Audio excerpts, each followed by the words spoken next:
Turquía, la que fue uno de los 3 mayores y fantásticos imperios que el mundo haya visto jamás. Ahora el país une 2 continentes y se le conoce como la puerta de ambos. Las ruinas de su esplendoroso pasado se extienden junto a tiendas y hoteles modernos. Los edificios de influencia occidental ocultan el esplendor de un imperio que duró alrededor de 600 años. Un imperio que se basaba en la conquista y la expansión y que se conocía en aquel tiempo como el terror del mundo. El Imperio Otomano.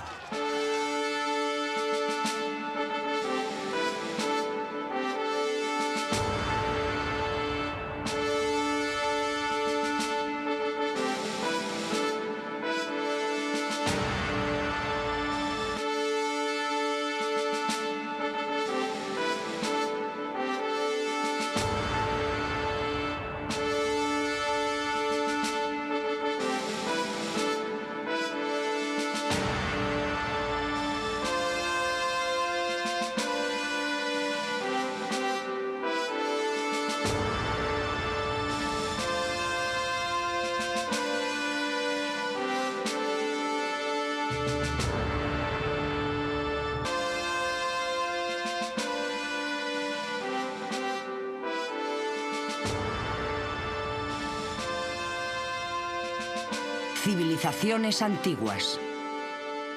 El Imperio Otomano.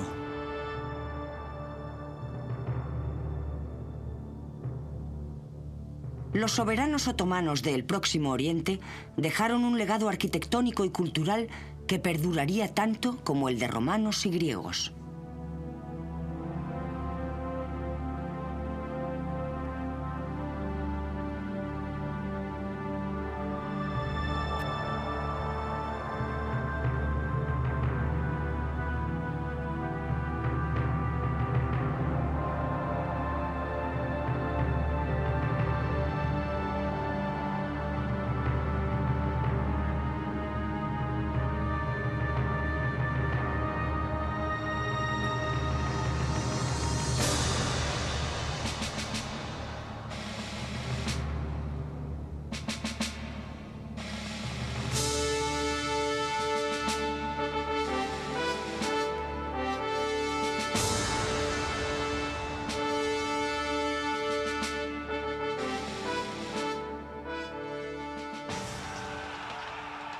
El pintoresco reino de los otomanos abarcó periodos de conflicto como las cruzadas.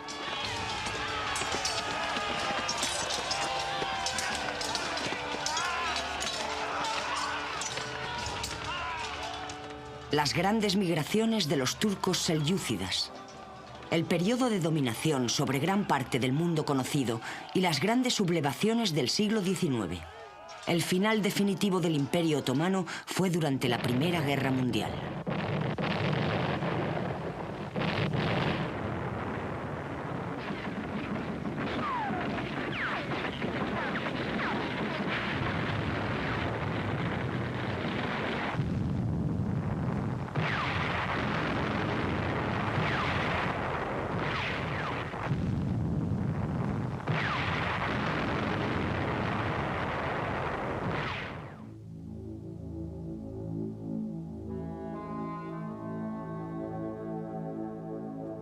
Pero antes de que los pueblos otomanos alcanzaran importancia, existieron grandes civilizaciones en la región conocida hoy como Turquía.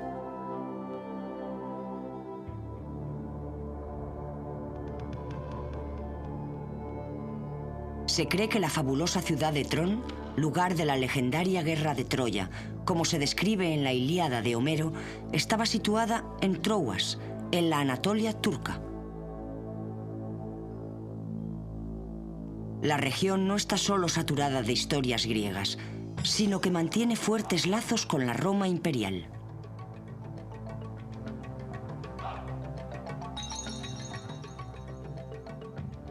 Tras dividirse el Imperio Romano en Oriente y Occidente, En el tercer siglo después de Cristo, el emperador Constantino fundó Constantinopla, hoy Estambul, donde estaba la antigua Bizancio.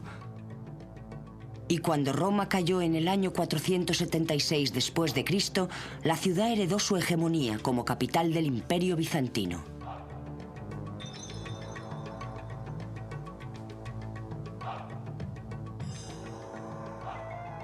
El Imperio Bizantino se mantuvo durante casi un milenio y alcanzó su esplendor bajo el poder de los otomanos.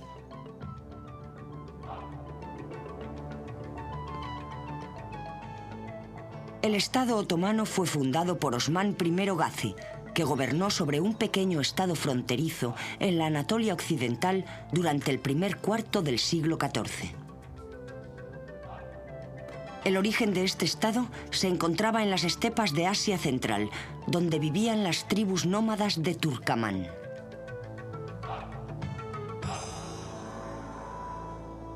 Entraron en la historia como refugiados, huyendo hacia Occidente para ocupar las tierras y adelantándose a las grandes migraciones de los mongoles. La tribu Kayí, que dio lugar al Imperio Otomano, era solo una de esas tribus guerreras que huían de Turquistán hacia Asia Menor, pero fue la que triunfaría y gobernaría sin interrupción durante los siguientes 600 años. El arquetipo clásico de formación era el de un estado gazi.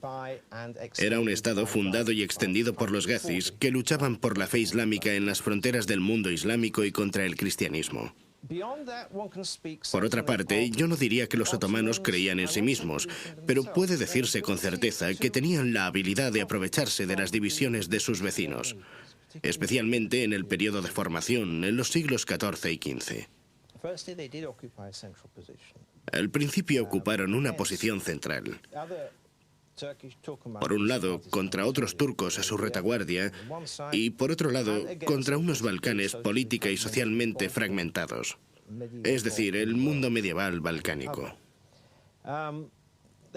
Conquistaron los Balcanes en el siglo XV, no en calidad de conquistadores musulmanes, sino como un grupo más de los que entraban en el gran juego de relaciones políticas de los Balcanes.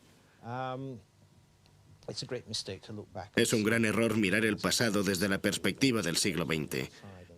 Por un lado los otomanos y los turcos, y los serbios y los gobernantes bosnios por el otro.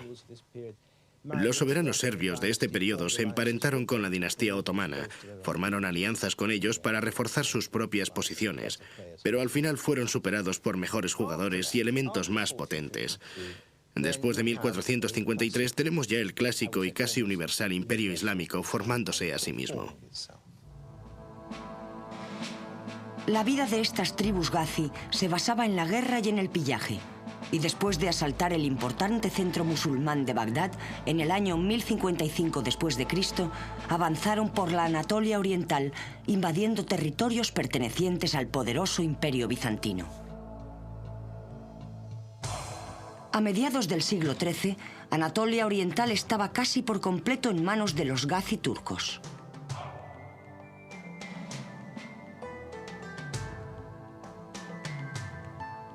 Osman sacó partido de la debilidad inherente a los bizantinos y se aseguró el botín mediante la invasión del territorio cristiano.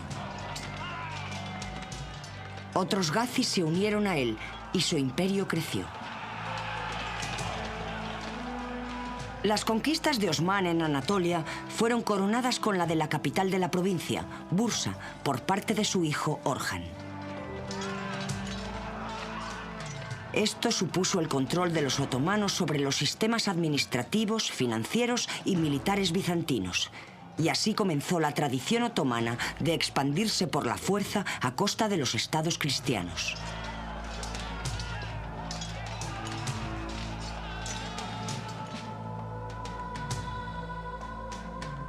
Hacia el año 1400, como resultado de las conquistas otomanas, solamente Macedonia y Tracia estaban directamente bajo gobierno bizantino, y el propio imperio se había convertido en un vasallo otomano. Todo lo que quedaba ahora era conquistar la capital, Constantinopla.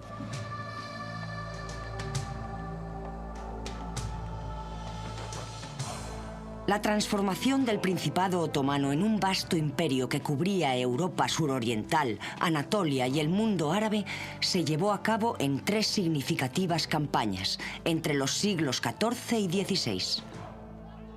La más importante de las cuales fue el saqueo de Constantinopla en 1453.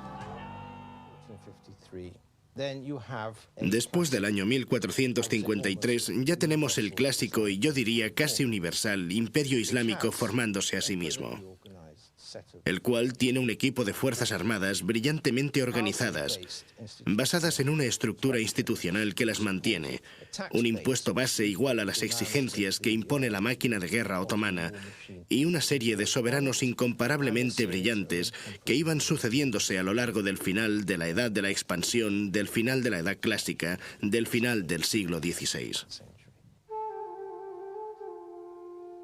Después de que el éxito de las campañas se extendiera hasta el Danubio, el sultán Mehmed II, conocido más tarde como el Conquistador, dijo a sus ministros que el imperio nunca estaría seguro hasta que Constantinopla estuviera en manos otomanas. Procedió a la captura de la capital bizantina y le cambió el nombre por el de Estambul.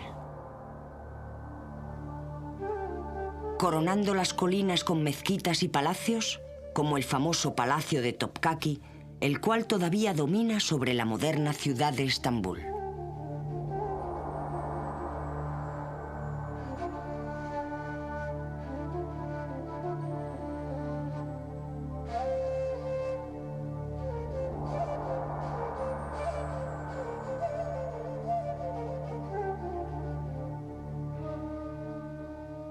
La captura por parte de los otomanos de la primera capital bizantina infundió terror y desconfianza a la Europa cristiana. El Islam tenía ahora un pie en Europa y otro en Asia. Las conquistas posteriores al siglo XVI significaron el avance del imperio en el territorio cristiano, hasta alcanzar su apogeo bajo Solimán el Magnífico. Los logros del Imperio Otomano fueron enormes. Poseían el ejército más organizado, equipado y eficiente de aquel tiempo, lo que les llevó a la expansión del Estado. Era el imperio más poderoso de su época. Para hacernos una idea de la extensión del imperio, hay que decir que gobernaron sobre toda la moderna Europa del Este, así como en Siria, Líbano, Egipto, Libia, Túnez y Argelia. Fue el imperio más grande y poderoso de su tiempo y consiguieron atemorizar el espíritu de la Europa cristiana. En tiempos de Solimán, el imperio en sí mismo era el estado más avanzado del mundo. Las ciudades eran grandes, tenían buen alcantarillado, bibliotecas, universidades, y el Estado estaba organizado. La burocracia era sólida y organizó con eficiencia una población de más de 20 millones de personas, lo cual era mucho para el siglo XVI. En el Imperio Otomano había muy pocas sublevaciones y era relativamente estable. La adición de las tierras árabes transformó el imperio, que pasó de ser un estado gazi a un califato islámico. Solimán llegó a ser conocido como el protector de las ciudades santas Medina y la Meca, y se le llamó Padasha, Shah de los Shahs. La flota turca estaba considerada como la más poderosa del Mediterráneo, rivalizando incluso con la armada veneciana.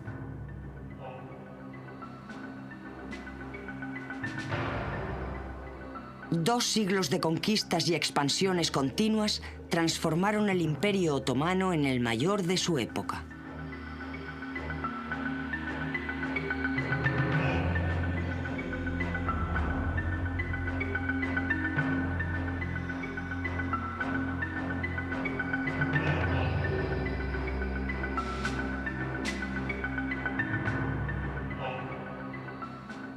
El ejército del sultán estaba bien equipado. Uniformado con armaduras, sus trabajos en metal eran famosos en todos los ejércitos de Europa.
La sociedad del Imperio Otomano estaba firmemente subordinada al sultán, quien ostentaba el poder absoluto sobre los hombres y recursos del imperio. Toda la autoridad suprema residía en un solo hombre.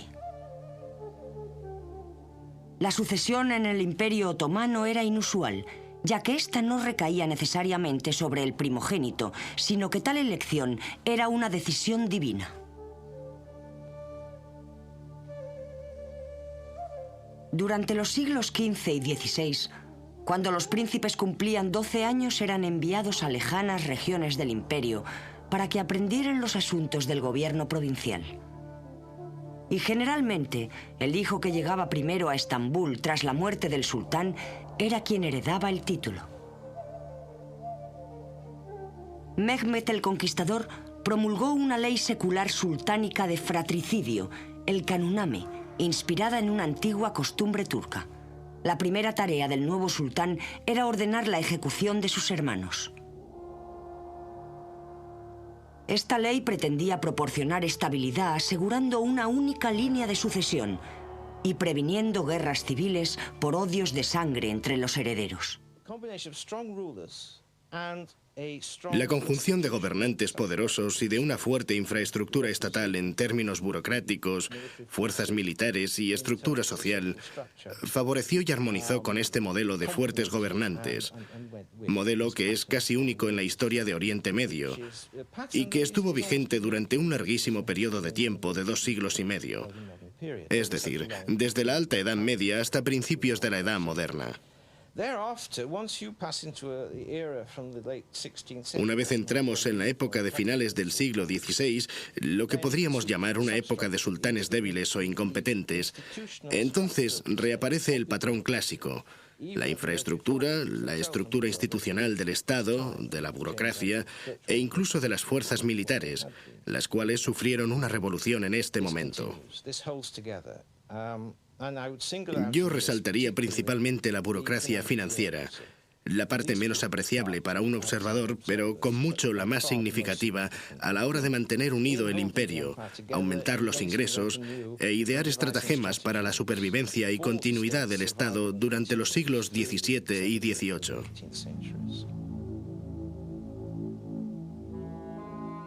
La sociedad otomana estaba dividida en clases claramente definidas. Y en pocas palabras podemos señalar 2 grandes grupos, los gobernantes y los gobernados. En terminología turca se les denomina los askari y los rea, lo que se traduce literalmente como los militares y los súbditos.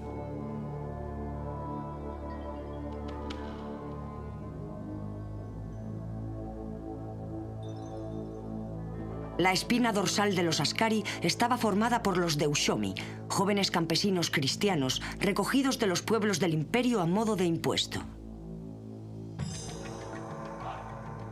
Llevados al palacio de Topkaki en Estambul, sin poder volver a ver a sus familias, los muchachos sufrían un entrenamiento largo y arduo, bajo una estricta disciplina. La educación implicaba la conversión a la fe islámica, saber leer y escribir en turco, árabe y persa. Y lo más importante de todo, una completa obediencia y lealtad al sultán. Esto era absolutamente primordial, y todos los deushomi aprendían que la bendición más grande que podían recibir era morir al servicio del sultán. Los deushomi crearon un cuerpo profesional de hombres altamente preparados y leales, que carecían de todo lazo familiar. Dedicados al servicio del sultán y a pesar de su categoría de esclavos, disfrutaban de una inmensa riqueza y poder como élite de la clase gobernante otomana.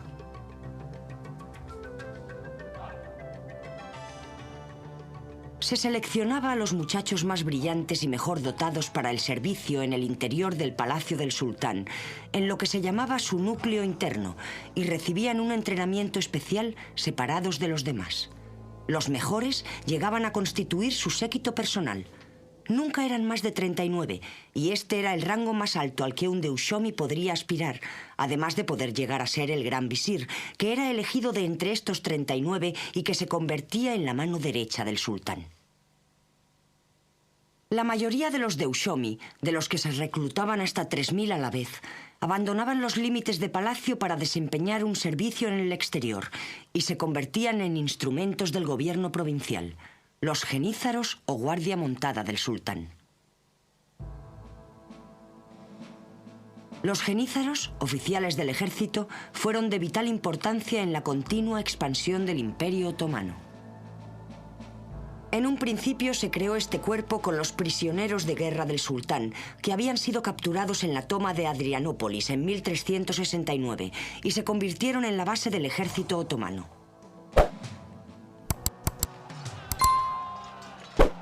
Eran muy temidos por los ejércitos cristianos de Europa, y el éxito de las conquistas otomanas se debe realmente a la existencia de estos genízaros tan bien equipados y organizados. Aunque los genízaros no podían contraer matrimonio, se les compensaba con un gran poder. Eran los responsables de la salvaguarda de los derechos de los musulmanes y solo tenían que rendir cuentas ante el sultán. Formaban las leales tropas de guerra del sultán y en tiempos de Solimán eran casi 14.000, jugando un papel muy importante en un imperio en constante expansión. Para aquellos musulmanes de nacimiento, el único camino hacia la clase gobernante de los askari era convertirse en un miembro de la ulima, la institución de los sabios. La ulima la constituía un grupo de hombres doctos, educados en instituciones musulmanas, y de allí salían los eruditos, profesores, abogados y jueces del Imperio Otomano.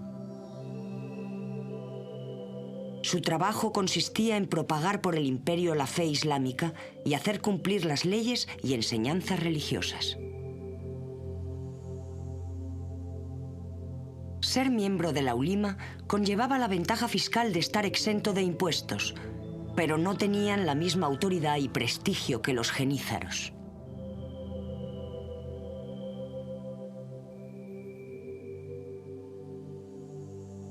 Por debajo de las clases gobernantes de los askari estaban los reea, el brazo productivo de la sociedad otomana, que mantenían con los impuestos a la aristocracia.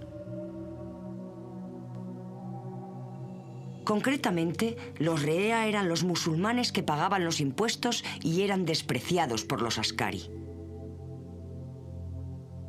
Generalmente eran campesinos pobres y analfabetos, que no podían jamás aspirar a estar entre los askari, y se pretendía que la distinción entre los dos fuera absoluta.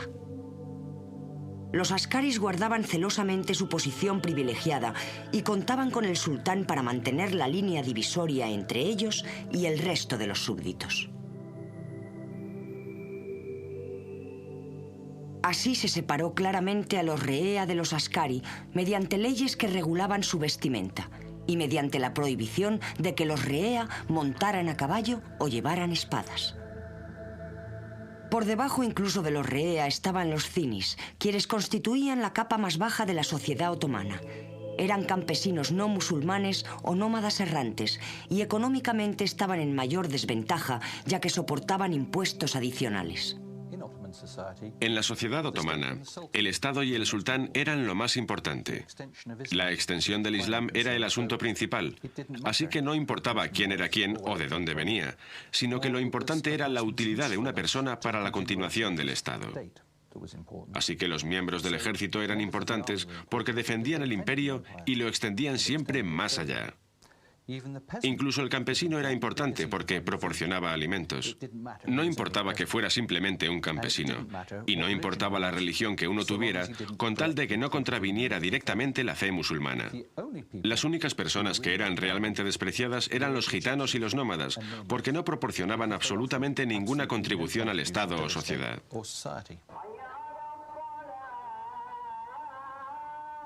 La religión era un aspecto importante de la vida otomana. Las creencias en el Imperio Otomano no eran normales en su época, ya que practicaban una gran tolerancia religiosa.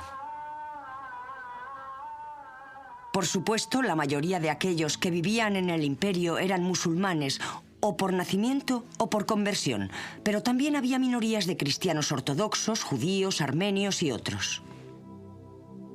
Solamente la Iglesia Católica Romana estaba absolutamente discriminada. Las distintas religiones estaban organizadas por unas comunidades legalmente reconocidas llamadas mijos, y sus miembros eran libres para vivir de acuerdo con sus propias costumbres y tradiciones, mientras éstas no contravinieran al Estado.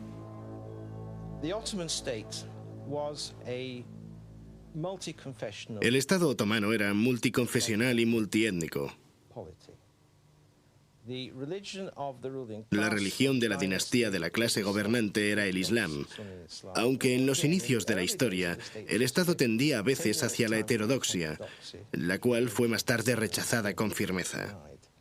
La población estaba totalmente mezclada.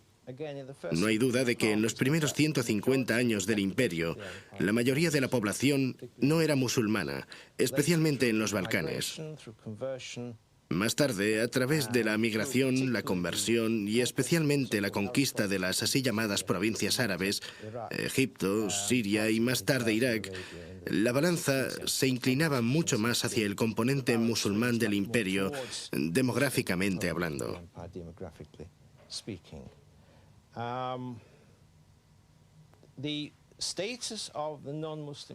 El estado de la población no musulmana estaba gobernado por las leyes islámicas acostumbradas. Para ponérselo más difícil, tenían ciertas desventajas que afectaban a su situación tributaria, su posición social o su incapacidad para casarse. Por ejemplo, un musulmán otomano podía casarse con una mujer cristiana, pero no al revés. También existían otros impedimentos que variaban de un siglo a otro, y en realidad, en muchos casos, de un reino a otro.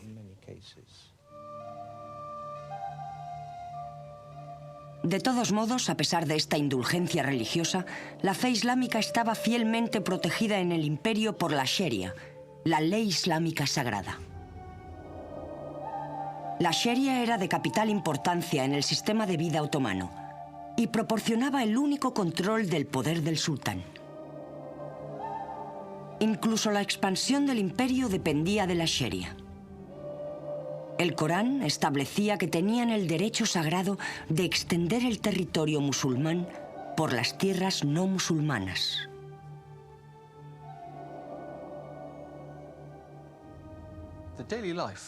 La vida diaria de los miembros de la sociedad otomana estaba basada en torno a la religión, y esto era fundamentalmente por la aplicación de la Sharia, la ley islámica.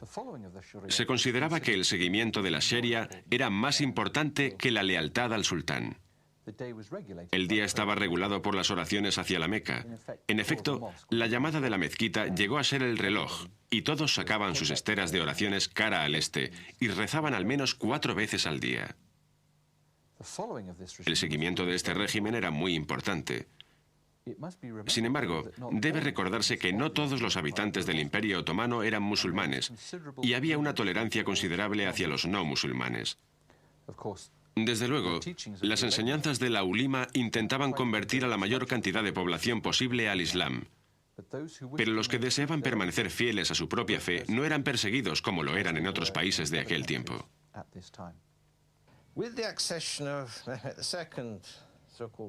Con la llegada del segundo conquistador en 1451, podemos empezar a hablar de un absolutismo sultánico. Aunque incluso allí, a pesar del poder del soberano, de su absoluto poder sobre su propia casa, hombres y sirvientes, y a pesar de su incontestado papel como soberano del Estado,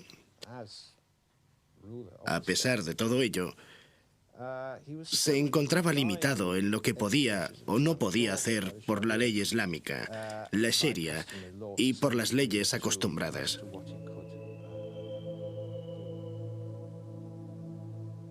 La vida familiar en el alto periodo turco, que abarcó desde 1453 hasta 1600, era sencilla. Había unas pocas familias poderosas, ya que no era una aristocracia hereditaria, y el jefe de la casa tenía autoridad absoluta sobre todas las generaciones bajo su techo, que podían ser 2 o 3. Nadie en la familia podía comer con el jefe de la casa, a menos que estuviese invitado, y nadie podía dar un bocado hasta que él no hubiese empezado. Ni siquiera sus hijos podían sentarse en la misma habitación que él sin su permiso. Este respeto por los mayores era muy importante en la sociedad otomana, hasta el punto de que la desobediencia a los padres estaba considerada como un crimen similar al del asesinato o la deserción. La madre gobernaba sobre las mujeres de la familia y los hijos varones hasta su circuncisión, que generalmente era a los 7 años. Las mujeres eran figuras secundarias en la sociedad otomana, al igual que en todas partes de Europa en esa época. Se disuadía a las mujeres de salir de casa y si lo hacían debían regresar al atardecer. Corría a cargo de la madre el organizar la boda de su hijo varón. Los hijos varones eran muy deseados y la infertilidad en una mujer era lo peor que le podía suceder. La madre concertaba la boda de su hijo yendo a casa de la futura novia y si ella estaba de acuerdo, hablaba con la madre de la muchacha sobre el porvenir. Esta última raramente ponía alguna objeción, ya que se alegraba de poder casar a su hija lo antes posible, puesto que era algo deseado desde el momento de su nacimiento. Las muchachas se casaban generalmente a los 12 años. Ni el novio ni la novia tenían nada que decir con respecto a con quién se iban a casar, y a menudo no se veían hasta después de una larga ceremonia matrimonial.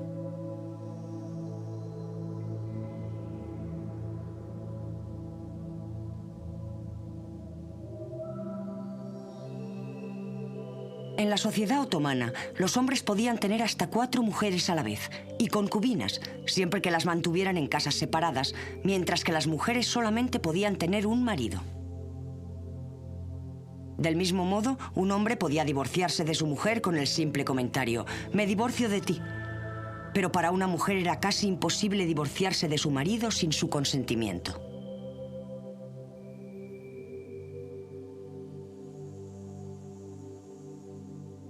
Los hombres del Imperio Otomano llevaban una vestimenta muy elaborada. Consistía en unos pantalones bombachos con una camisa y un dolmen, un fajín alrededor de la cintura. Y si era rico, un caftán con calcetines de piel, zapatillas y un turbante. La barba no era obligatoria, pero la mayoría de los hombres de aquel tiempo la llevaban. La vestimenta de las mujeres venía determinada por su posición social. Las campesinas llevaban pantalones largos hasta los tobillos, un blusón largo y normalmente iban descalzas. Las mujeres de un nivel más alto llevaban vestidos más elaborados, a base de pantalones cubiertos con un blusón de gasa ribeteado con bordados, un chaleco abotonado ceñido con mangas largas y un caftán largo y cerrado en los tobillos, sujeto con un cinturón. Las mujeres llevaban tantas joyas como les era posible, generalmente todo lo que poseían, y las pobres llevaban monedas de oro en sus pañuelos, lo que representaba toda la riqueza de la familia. El comercio era extremadamente importante para el Imperio Otomano. En primer lugar, creo que sería correcto decir que el Imperio Otomano, tal y como se desarrolló, llegó a ser una economía de mando. Los precios se fijaban desde el poder central. El gobierno central controlaba lo que se podía importar y exportar, y el Estado procuraba proporcionar facilidades, protección y salvoconductos a los mercaderes que venían al imperio desde el exterior. Al principio, lo que fue una concesión de privilegios por parte del sultán hacia lo que se consideraba como elementos externos más débiles e inferiores, fue lo que introdujo mercancías necesarias para el comercio, por ejemplo, plomo y estaño de Inglaterra, que eran muy valiosos para los otomanos como munición para la guerra que mantenían en Europa central. Y por supuesto había un comercio de exportación que solo se desarrolló realmente a finales del siglo XVIII, orientado hacia productos de exportación tal y como se entendía en términos de imperialismo europeo: tabaco, algodón procedente de Egipto y mercancías de este tipo.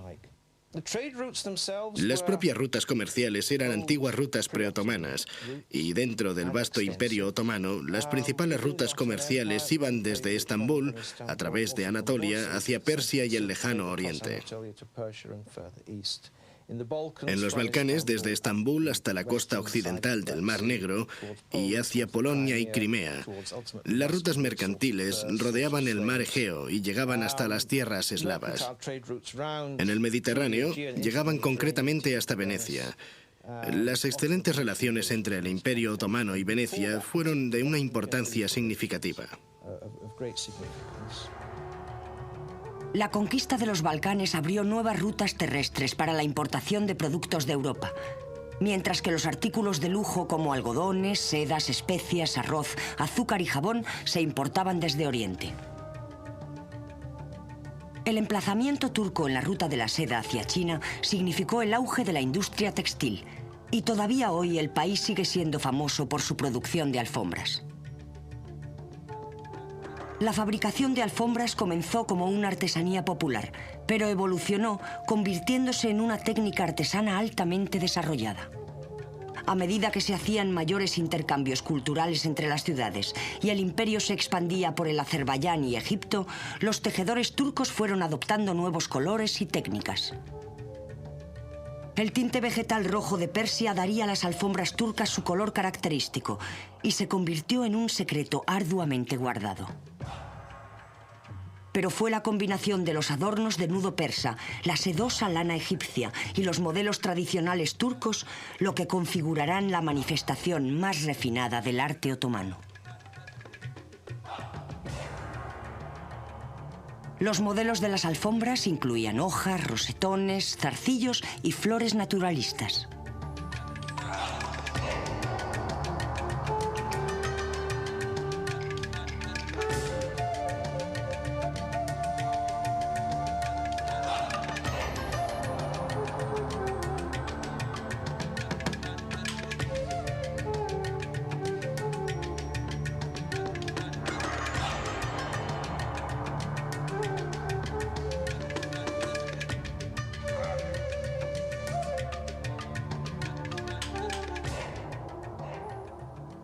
En todas las alfombras había un insignificante error deliberado. Quizá un nudo o un poco de blanco sobre otro color. Con esto se pretendía evitar el mal de ojo provocado por la envidia, que según la leyenda recaía sobre cualquier objeto perfecto. El mayor centro de seda del imperio era Bursa, y con el crecimiento de la demanda de alfombras, el comercio floreció por todo el imperio.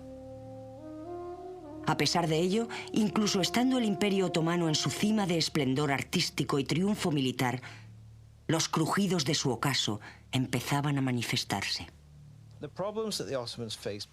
Los problemas que afrontaron los otomanos a finales del siglo XVI eran muy complicados.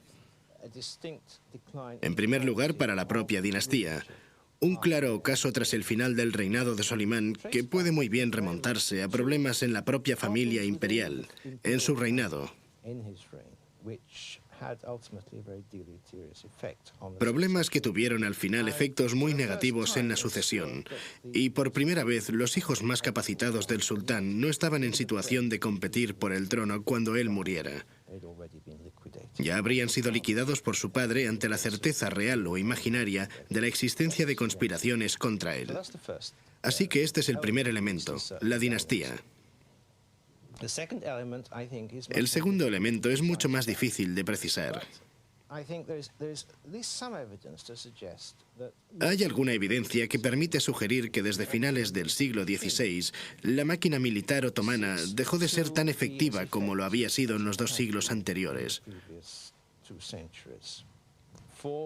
Las razones de ello son de nuevo difíciles de comprender.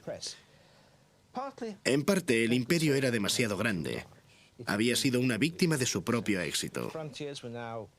Sus fronteras estaban ahora frente a Persia, en el Mar Rojo, en el Golfo Pérsico, frente al Sáhara en África y en el Mediterráneo frente a España.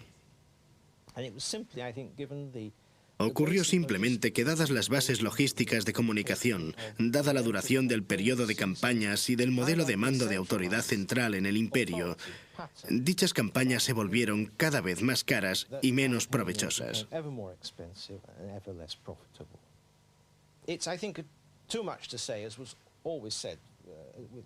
El influjo de la plata española procedente del Nuevo Mundo, que se introducía en la economía otomana de finales del siglo XVI, tuvo de hecho un efecto de inflación que arruinó toda la estructura gubernamental.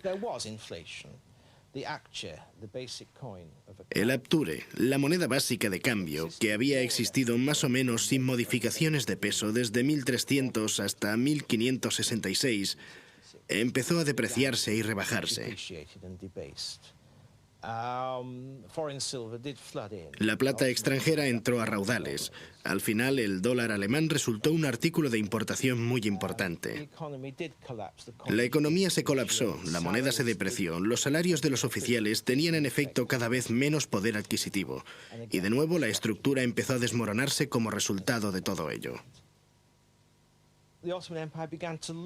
El Imperio Otomano empezó a perder esos elementos constitutivos que habían hecho de él algo único y aparentemente invulnerable.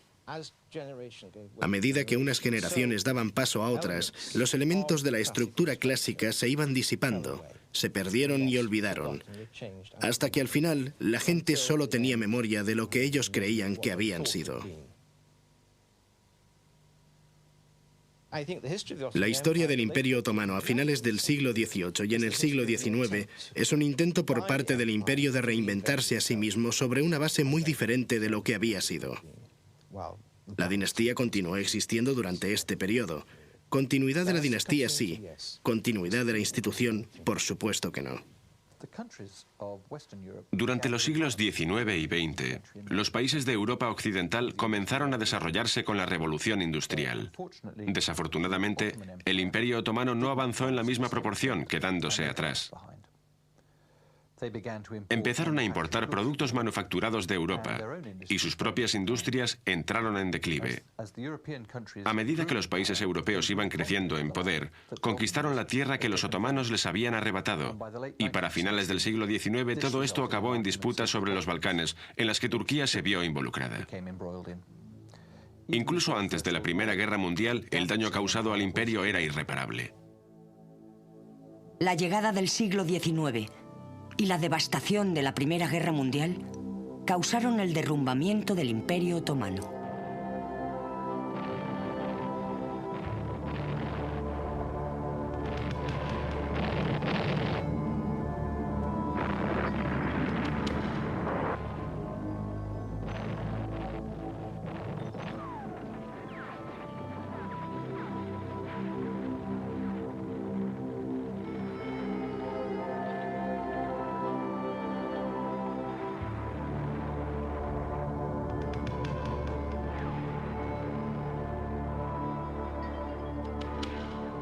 Después de haber perdido todas las tierras, retrocedieron hacia la península de Anatolia, creando el Estado moderno de Turquía.